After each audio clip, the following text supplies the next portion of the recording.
আসসালামু আলাইকুম। আপনারা কোন শ্রেণীতে পড়েন? আপনারা কি লিখছেন?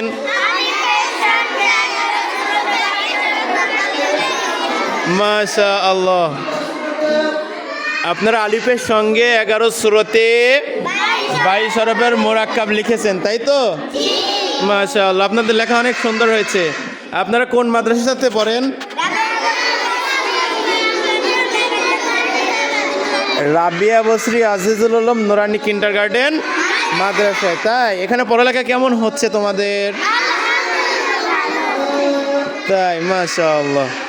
আপনারা আরো ভালো করে পড়ালেখা করার চেষ্টা করবেন, ঠিক আছে ইনশাআল্লাহ? আল্লাহ তাআলা সকলকে মেহনত করার তৌফিক দান করুক। আসসালামু আলাইকুম ওয়া রাহমাতুল্লাহি ওয়া বারাকাতুহু।